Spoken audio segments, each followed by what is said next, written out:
So the Kranvagn, a tank that I don't really understand why it has this low requirements. Because when this tank was nerfed, yes, it reduced a lot of its top speed.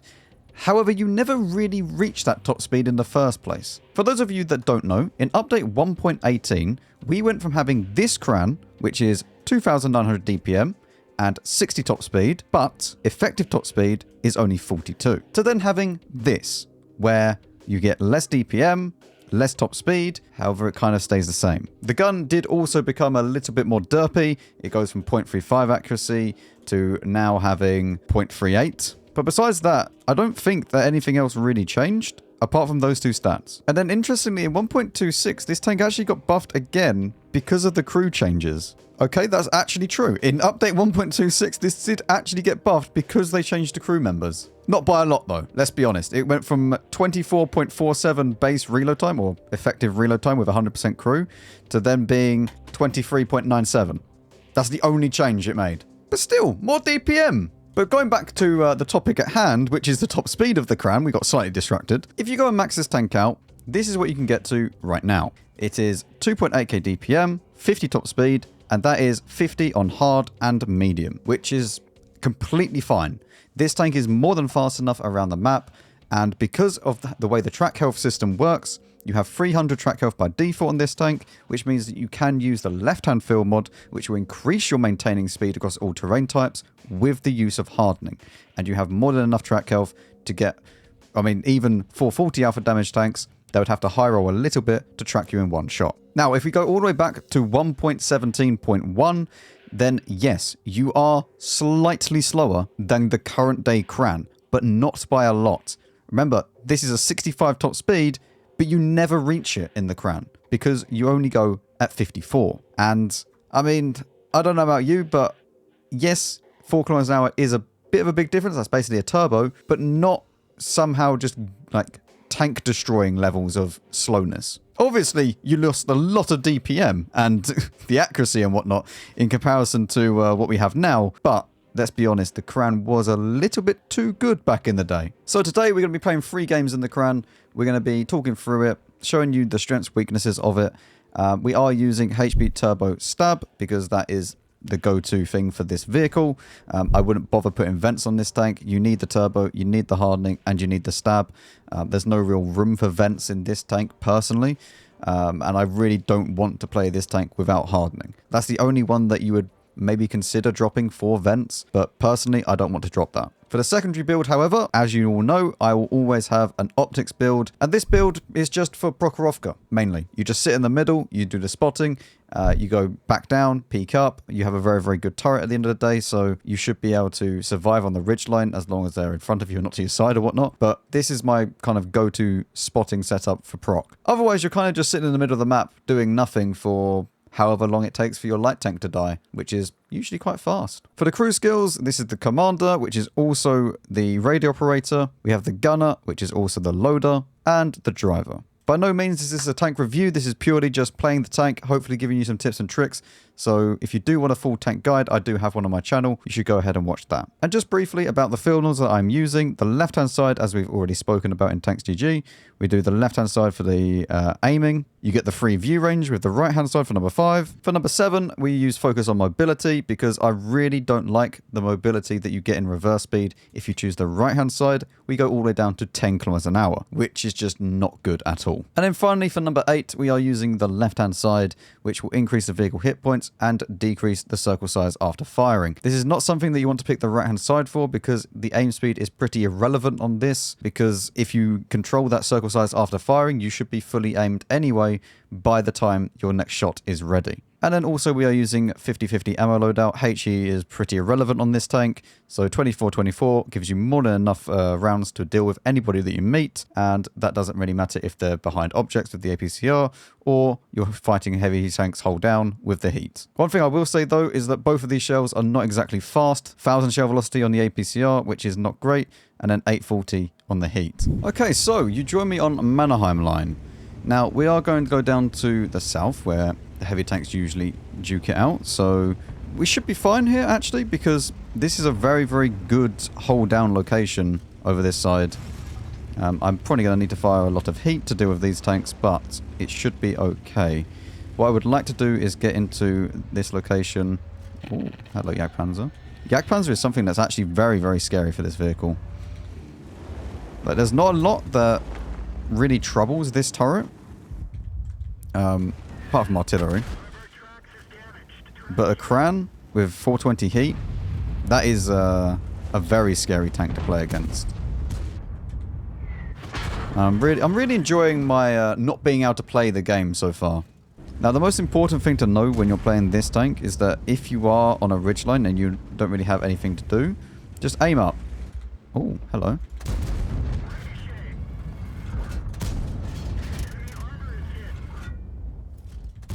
Put one more into him.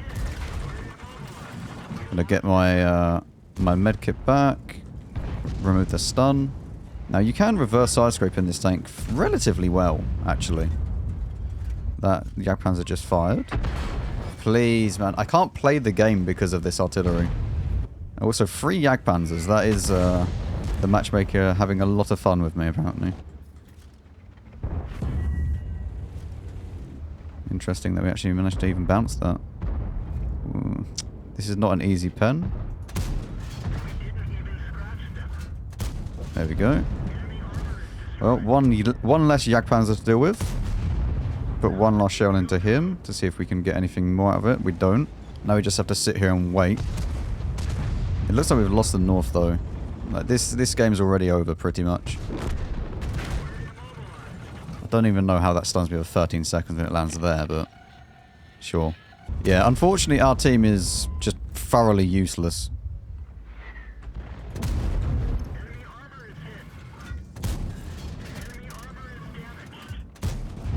Well, that's another clip in, but I think that might be one of our last clips that we do, if not the last clip. Supercog's playing well though. This is gonna hurt.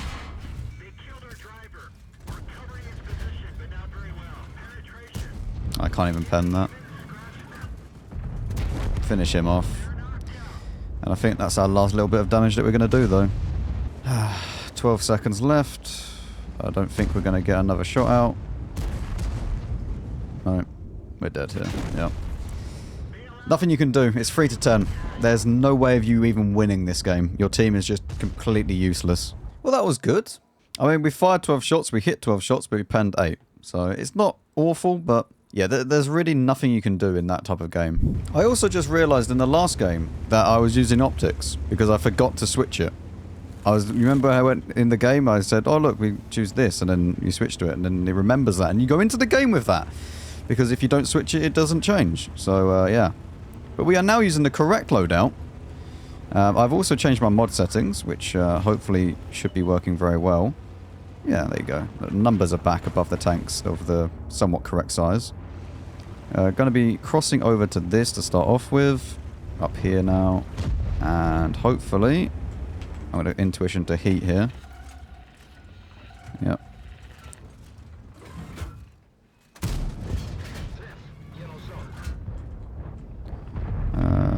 Maybe one into your roof? No? Okay. Not into you. Okay. And then we can just be annoying to this guy. He won't pen this. So we just sit here, wait until we're reloaded, we can then re-peek. It is pretty, like, simple gameplay with this tank, to put it nicely. Let's see. Do we have shots at this guy anywhere? Not really. Also, with 300 heat, it's actually a little bit of a problem to try and pen E100s.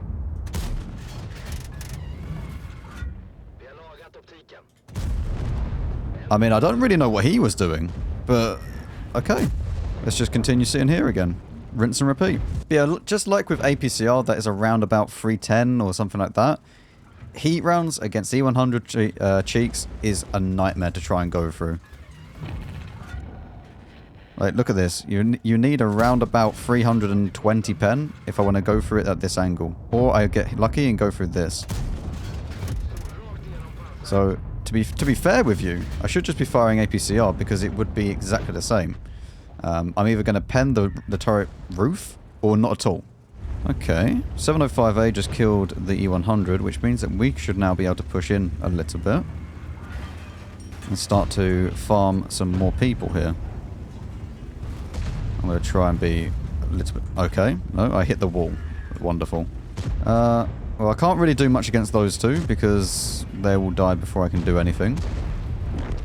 I mean, is there a way that I can actually spot people up here? There is people at the back there, but I can't spot them. There is also a Jagdpanzer over the road, or over the river.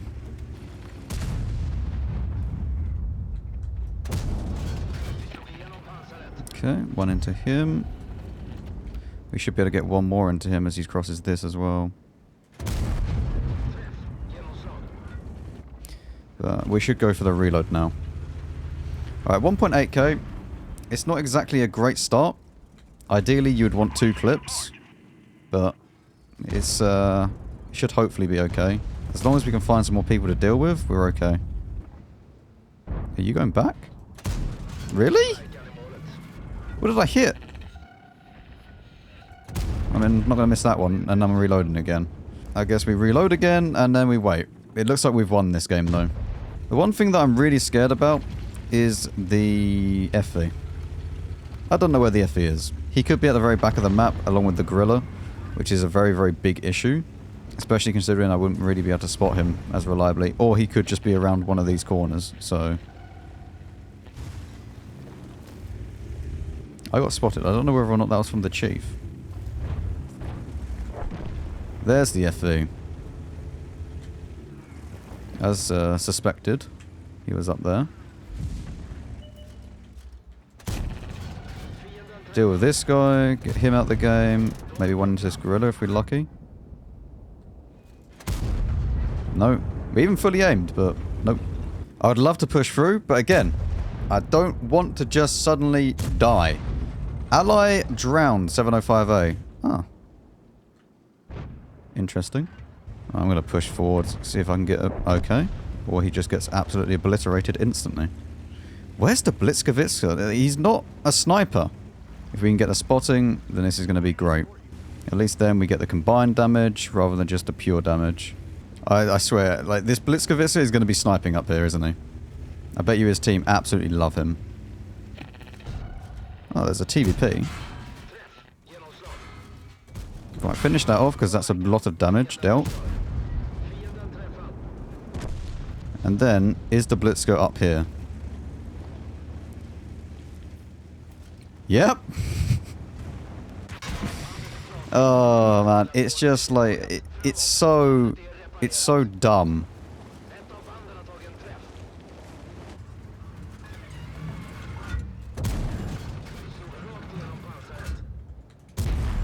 No running for you, sir. Unfortunately, we get tracking for that, but... Alright, not a bad game. Not a bad game at the end. Apply. Well, yeah. I mean, top on damage, we could have got a little bit more spotting, but a little bit annoying for marks-wise, but it's okay. Well, we're now on Empire's border. This isn't honestly a bad map for this tank in particular, considering ridge lines and stuff like that. But... Really? Why? I'm just trying to go around you. There's no need to turn into me. But considering, obviously, we have a really nice ridgeline down at the J2 region. That is where we're going to head. Hopefully we don't take one as we're crossing. Obviously, turn the turret, just in case. That way, at least if someone does shoot it, they might get unlucky and hit the turret. But yeah, we're going to go up here. We're going to see what we can do. And see also what ends up coming here. Because Empire's Border is one of the maps where... it really heavily depends on how the enemy team play it, more than how you play it, to be honest. Because you could go to the best location for this tank, and they just choose to all go north, or something like that. It's very weird. But getting into this position, this is one of my favourite positions to get into, because you are fully hull down here, and as soon as they push down here, you can then shoot them. Like so.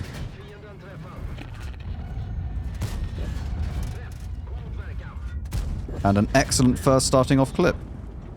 Now we're just going to go back a little bit, just so that we're safe, just in case. Because tank destroyers at the very back can go to around about here and then farm you. So you do need to watch out for that, and they'll remain unspotted at the time of shooting as well. So when you are reloading and stuff, it's best to pull back and try and hide. Because as you can see, just over there, see where that tree is? Or even just there, they can shoot.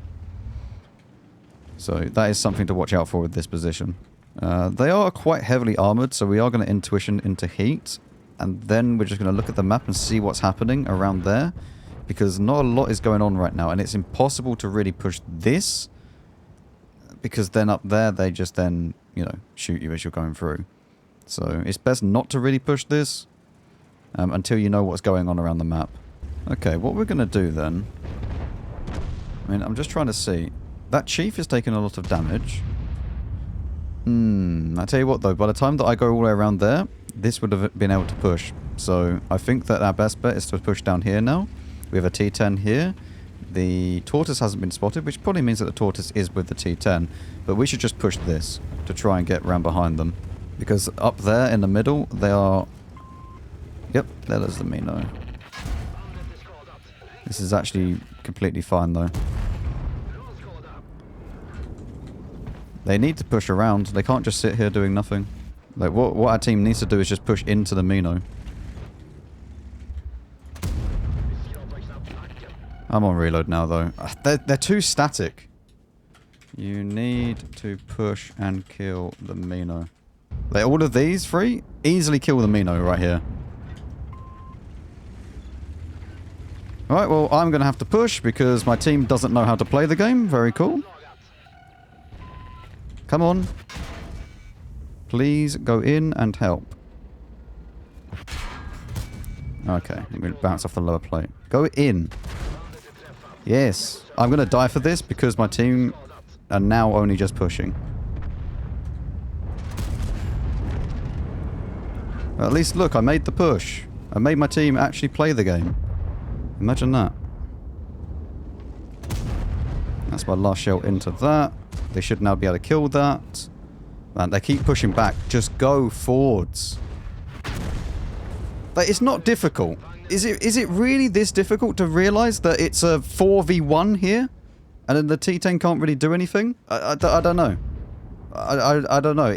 Is this too difficult to understand? Well, it wasn't worth it for me to push that, but, I mean, we should win the game. To be fair, this is the exact issue with Empire's border. Nobody wants to push it, even when you can see that this is easily pushable just to kill one tank, and then you can kill this tank as well when he peaks. Nobody will push it. Everybody's still static here, doing nothing. We've won down that side of the map. Why are we not just pushing up to the 1-1B right now? Well, I mean, we won. We get literally nothing for it, but we won. But yeah, apply. That is the Kran. I think it's still an insanely good vehicle. I really don't understand why the mark requirements are this low. Like 4.1 for this tank, it just shouldn't be a thing. It should be around about 4.4, 4.5 still. It's still an incredibly good vehicle. But hopefully this was helpful. Hopefully you learned something. And I'll see you all in the next video.